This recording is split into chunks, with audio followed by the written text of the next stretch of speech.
ٹھیک ہے. تو جب پریگننسی ہو جاتی ہے, جب بچہ بھی ہو گیا, تو اس کے بعد جو جسے ہم کہتے ہیں اردو ٹرم میں چھلا, اور جو نیکسٹ 40 days ہوتے ہیں وہ کتنے کروشل ہے, کتنے امپورٹنٹ ہے. اس میں ایک عورت کو کیا کرنا چاہیے اگر تو وہ اکیلی ہسبینڈ کے ساتھ ہے یا سسرال میں رہتی ہے یا اپنی ماں کے گھر میں رہتی ہے. تو how the society, how the social and the people around should take care of her. پتہ ہے کیا, جب آپ چھوٹے ہوتے ہیں نا تو آپ سوچتے ہیں اب بچہ پیدا کر لیا نا, I want to get into my shape, میں فوراً سے پہلے ویٹ کم کرنا چاہتی ہوں. اور یہ لڑکیاں بڑی ایکٹیولی اگریسولی وہ اب جیسے جیسے آپ میچیور اینڈ وائزر ہوتے ہیں آپ کو سمجھ آتی ہے کہ ہماری دادی نانی جب ہمیں پنجیری کھلایا کرتی تھی اس کا کیا مطلب تھا. ہیلنگ ان سائڈ آؤٹ, یہ ٹائم پیریڈ بانڈنگ کا ہے, افیکشن کا ہے between mother and the child. جتنی وہ اسٹریس فری ہوگی, جتنا اس کا ہیلپ ہوگی, جتنی وہ اپنے آپ کو مینٹلی اینڈ ایموشنلی ریڈی کرے گی, اس کی وجہ سے اس کا ملک آئے گا بریسٹ کے اندر اور وہ بچوں کو دودھ پلا. اور سب سے بہترین تحفہ جو آپ اپنے بچے کو دے سکتے ہیں وہ بریسٹ ملک ہے. تو جن خواتین کا نہیں آ رہا ہوتا, کیا وجہ کیا ہوتی ہے؟ کیا وجہ ہوتی ہے؟ دیکھیں کبھی کبھی تو نہیں آتا, وہ بہت کم کیسز ہوتے ہیں, اور کبھی کبھی سستی, کائلی. اب یہ نہیں ہے کہ آپ اپنی بہو کے پیچھے یا بیٹی کے پیچھے تو اس قابل ہی نہیں ہے کہ آئے نہیں, لیکن ہوتا ہے کچھ کیسز میں آپ بہت ٹرائی مارتے نہیں. لیکن اگر آپ جب لاسٹ ویک ہوتا ہے اس میں اپنے آپ کی مساج کرنا شروع کر دیں تو آہستہ آہستہ سگنل برین کو پہنچنے شروع ہو جاتے ہیں. اور ایک ہارمون ہوتا ہے جو پرولیکٹن جاتا ہے, اور جتنی اسٹیمولیشن ہوتی ہے برسٹ کی اتنی زیادہ ملک پیدا ہوتا ہے. پہلے 2-3 دن تو ویسے کولسٹرم تھک سا پیدا ہوتا ہے جس میں بہت نیوٹریشن ہوتی ہے, اور بچے کا جو اسٹمک ہوتا ہے نا نیو بورن کا, وہ بالکل چھوٹا سا ہوتا ہے, اس کے لیے وہ کولسٹرم بھی بہت انف ہے, اس کو کوئی 10 گیلن ملک نہیں چاہیے.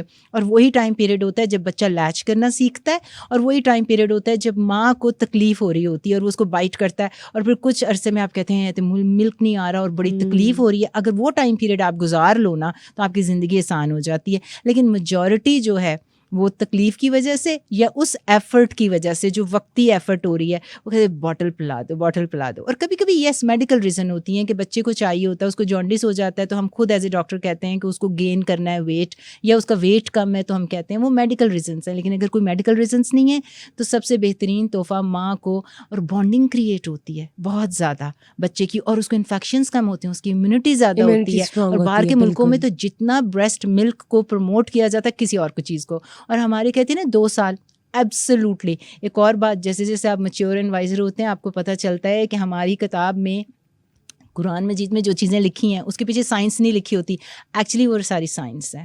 دیٹ از پوری کی پوری وہ سائنس ہے, اور آپ کو بعد میں پتہ چلتا ہے وہ اس کے پیچھے تو یہ سائنس تھی جو ہمیں پہلے سمجھ ہی نہیں آئی تھی. حکمت عملی ہے ہر چیز میں حکمت ہے, ہر چیز میں.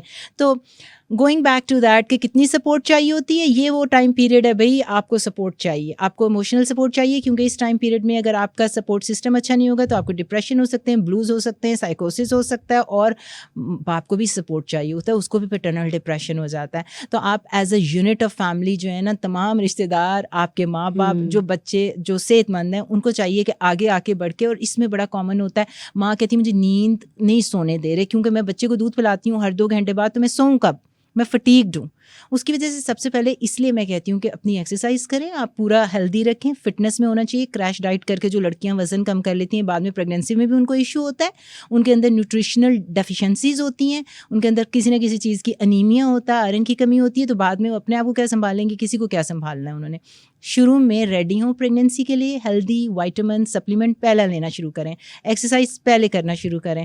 اس کے بعد جب آپ کا بیبی ڈیلیور ہو گیا, آپ کوشش کریں کہ نارمل ڈیلیوری, اگر کوئی میڈیکل کنڈیشن نہیں جس میں آپ کو سی سیکشن کرنا پڑے. اب چھوڑیں کہ بھی پیسوں کی وجہ سے اس ملک میں ہو جاتا ہے, کئی پوڈ کاسٹ میں نے بات کی ہے اس چیز کے بارے میں, وہ ایک الگ اخلاقیات کی بات ہے.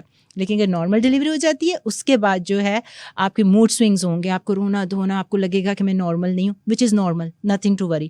اگر اس کے بعد آپ کو ڈپریشن اسٹارٹ ہو جاتا ہے, دیٹ از ناٹ نارمل. آپ کے ڈاکٹر کو آپ سے بات کرنا چاہیے, پورا سسٹم آپ کے ارد گرد گھومنا چاہیے. بچہ آپ سے لے کر آپ بریسٹ ملک کریں فیڈ, اس کو بوٹل میں ڈال دیں, اور بوٹل میں ڈال کے فریج میں رکھ دیں, اور پھر کہیں میں نے 4 گھنٹے سونا ہے, مجھے کوئی مت اٹھائے.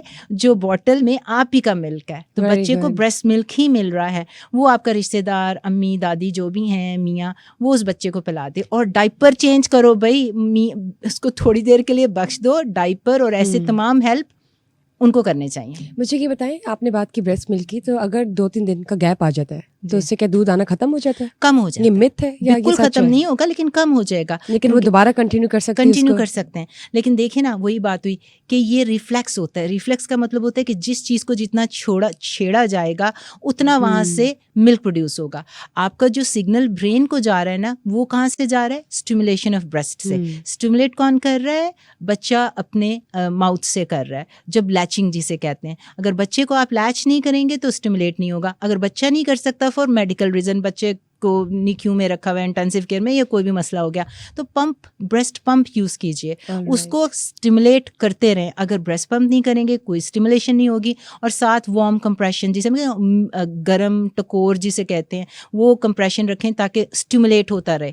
اگر آپ نے ملک چھوڑنا ہو تو اس کا اپوزٹ ہوتا ہے کہ اس کی اسٹیمولیشن بالکل بند کر دیتے ہیں. اسٹیمولیشن کا مطلب کہ اس کو مت چھیڑیں، اور پھر جو کولڈ کمپریشن ہوتے ہیں بالکل ٹائٹ کر دیتے ہیں تاکہ آپ آہستہ آہستہ جو ہے بریسٹ ملک چھوڑ دیں جب آپ نے چھوڑنا ہو. ڈیورنگ پریگننسی ہم نے عورتوں کی تو بات کی، لیکن جب ہم مردوں کی بات کرتے ہیں، ان ہسبینڈس کی بات کرتے ہیں جو باپ بننے والے ہوتے ہیں، یا دوسری بار بنتے ہیں یا تیسری بار، کیا ان کی لائف میں بھی چینجز آ رہے ہوتے ہیں جو وہ ڈسکس نہیں کرتے اور ان کو نظر انداز کر دیا جاتا ہے سوسائٹی میں؟ آدمی کا تو سب سے بڑا مسئلہ یہ ہے کہ وہ کوئی بھی چیز ڈسکس نہیں کرتا. ان کی انا، غیرت، مردانگی رستے میں آ جاتی ہے، اور اس کی وجہ سے جب آدمیوں کو ایشوز ہوتے ہیں تو ڈبل ٹرپل ہوتے ہیں، جس کی وجہ سے میڈیکل ریسرچ نے دکھایا ہے کہ ان کو سیوسائڈل ریٹ بھی بہت ہائی ہے. عورتیں اٹیمپٹ زیادہ کرتی ہیں لیکن مرتی کوئی نہیں ہے، کیونکہ خالی ادھی پچدی اٹیمپٹ کرتی ہیں. آدمی جب اٹیمپٹ کرتا ہے تو پوری کرتا ہے. آدمی اٹیمپٹ کرتے تو کیا کرتا ہے؟ ہاتھ کاٹتا ہے یا اپنے آپ کو کیا بلٹ کرتا مارتا ہے ہے نا اپنے آپ کو، یا جا کے ڈراؤن، یا کوئی ایسی اٹیمپٹ ہوتی ہے جو سکسیزفل ہوتی ہے. یہ ایک آف دا ٹاپک میں نے ایسے ہی آپ کو بتا دیا، بٹ میں یہ بتا رہی ہوں کہ the extent of depression and extent of problems in men's life are way more than women. عورت کا سب سے بڑا جو ایک آؤٹ لیٹ ہے وہ وینٹنگ کرتی ہے. وائنر ہوتی ہیں، وینٹنگ، اس سے آدھا مسئلہ آپ کا ویسے ہی حل ہو جاتا ہے. آپ نے کیا کرنا ہے؟ فون اٹھانا ہے. جو چیز نہیں بھی ڈسکس کرنی، جو گھر کی بیڈ روم کی بات تھی وہ بھی آپ نے جا کے ڈسکس کر لی بہن سے یا ماں سے، آپ کا دل ہلکا ہو گیا. لیکن وہ الگ بات ہے کہ وہ غلط ایڈوائزر تھے، یا مسئلہ حل ہوا یا نہیں، یا ایمپلیفائڈ ہو گیا، ڈبل ہو کے آپ کو واپس آ گیا. لیکن صرف ایکٹ آف وینٹنگ کی بات کر لیں، آپ ہلکے ہو گئے. آدمی تو وہ بھی نہیں کرتا. اتنے مسئلے چل رہے ہوتے ہیں لائف میں، اگر عورت کچھ کر دیتی ہے اس کی زندگی میں تو آدمی جا کے اپنے دوستوں کو بتائے گا کہ میری بیوی نے کبھی یہ کیا، یا آج مجھے کٹ پڑی ہے، یا وہ چیٹ کری ہے. کچھ ایسا نہیں ہوتا. تو عورت تو سب کو بتا ڈھنڈورا پیٹ دیتی ہے. تو عورتیں ہمیشہ گاسپرز ہوتی ہیں، دے گاسپ، ان کے پاس سپورٹ سسٹم ہوتا ہے. آدمی کے پاس یہ سپورٹ سسٹم نہیں ہے. سو ڈو یو تھنک کہ آدمی کے پاس یہ سپورٹ سسٹم نہیں ہے تو یہ اچھی بات ہے؟ بری بات ہے. اسپیس ہونی چاہیے، رائٹ؟ ہر بندے کی ہونی چاہیے. Human contact and social contact سے آپ کی اسٹرینتھ بنتی ہے. لیکن میں آپ کو ہیومن فزیولوجی اینڈ آدمی اور جینڈر کا فرق بتا رہی تھی. بالکل صحیح بات. اس کی وجہ سے یہ ہوگا کہ اس کا جب ڈپریشن ہوتا ہے، میں نے بتایا تھا پیٹرنل ڈپریشن بھی ہو جاتا ہے، کیونکہ نئی چینج تو باپ کے اس میں بھی آئی ہے. نہ صرف اس لیے آئی ہے کیونکہ ایک نئی بچہ زندگی میں آیا ہے تو ماں کی ساری ٹینشن ادھر چلی گئی ہے، سارے خاندان کی ادھر چلی گئی ہے. He is feeling like I am left out. تو مجھے تو کوئی پوچھ نہیں رہا، اور بیوی تو بالکل بھی نہیں پوچھتی نا.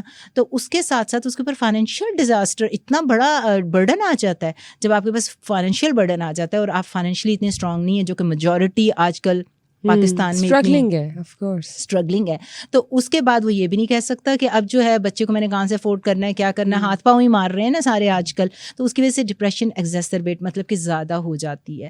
تو اس لیے آپ ہسبینڈ کو بھی اگنور مت کریں، اس کا بھی ایک سپورٹ سسٹم ہونا چاہیے. اس کے ماں باپ، بیوی اگر بزی بھی ہے اس کو اپنی اسٹرگلس ہیں، تو گھر والوں کو تو آنکھیں کھول کے رکھنی چاہیے. So it's a family unit, یہاں پہ پوری فیملی آتی ہے. کہ ایک مرد کی لائف میں بھی چینجز ہیں. ایبسلیوٹلی. اور ایک ہمارے ایشین کنٹریز میں رواج ہے نا کہ مرد زیادہ ایکسپریسو نہیں ہوتا، یہ بولتا نہیں، اور وہ اس کو دبا دیا جاتا ہے بچپن سے کہ وہ تو ہی has to be a manly figure and for that he has to be very strong and rigid all the time. لیکن یہ بات غلط ہے. آئی تھنک ایکسپریسو ہونا چاہیے، انڈرسٹینڈنگ ہونی چاہیے. گوسپ کا ٹرم نکالتے کمیونیکیشن ہونا چاہیے. جو کمیونیکیشن ہوتی ہے نا، دیٹس ویری ہیلدی. جب آپ کسی کے کمیونیکیٹ نہیں کر سکتے، it's not about whining and complaining. اس کے اندر فرق ہے. اس کے اندر کمیونیکیشن، وائننگ اینڈ اس کے اندر فرق ہے. ایک ہوتا ہے بلیم کرنا کسی کو، ایک ہوتا ہے کمپلین کرنا کسی کو. وہ بری چیزیں ہیں. آپ صرف discussion for sake of discussion and looking for solution, that is communication. Healthy communication. Healthy communication کے راستے کبھی نہیں ختم کرتے. اگر یہ گیپ ہو جاتا ہے تو پھر کام خراب. یہ فرسٹ اسٹیپ ہوتا ہے ٹورڈز اے بیڈ ریلیشن.